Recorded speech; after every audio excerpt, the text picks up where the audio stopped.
தமிழகத்தில் கடந்த 10 ஆண்டுகால திராவிட கட்சிகளின் ஆட்சியில் 70 லட்சம் கோடி ரூபாய் ஊழல் நடைபெற்றுள்ளதாக 70 லட்சம் கோடி ரூபாய்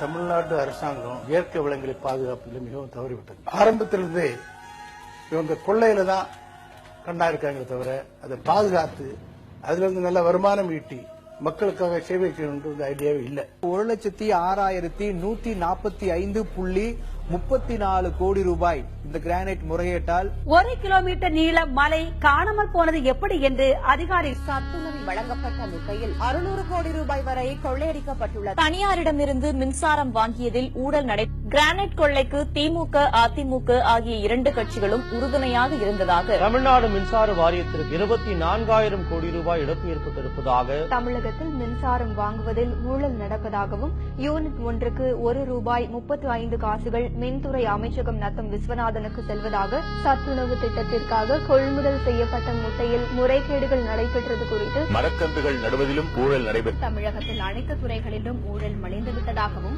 கடந்த 50 ஆண்டுகால அதிமுக திமுக ஆட்சி ஊழல் ஆட்சி தமிழக அரசு ஊழலில் முதலிடம் வகிப்பதாக தமிழகத்தில் அதிமுக அரசு ஊழலை ஊக்குவிப்பதாக திராவிட கட்சிகளின் ஆட்சியால் தமிழகத்தில் ஊழல் மலிந்துவிட்டதாக மின்சார வாரியத்தில் கிட்டத்தட்ட 1 லட்சம் கோடி ரூபாய் அளவிற்கு ஊழல்கள் நடந்திருக்கின்றன என்று திமுகவை விட அதிமுகவில் ஊழல் மையப்படுத்தப்பட்டுள்ளது என்றும் அந்த ஊழலின் மைய உருவமாக முதலமைச்சர் ஜெயலலிதா உள்ளதாக வெள்ள நிவாரண பணிகளில் ஊழல் நடந்துள்ளதாக ஊழல் மூலம் தமிழ்நாடு புகழ் பெற்றுள்ளதாக அதிமுக இரண்டுமே ஊழலற்ற ஒரு நிர்வாகத்தை தருவதற்கு வாய்ப்பே கிடையாது. அதிமுக, திமுக ஆகிய 2 கட்சிகளும் ஊழல் செய்வதில் மட்டுமே ஒன்றுக்கு ஒன்று மாற்றாக இருப்பதாக So that is huge at this point of time. A massive illegal granite mining.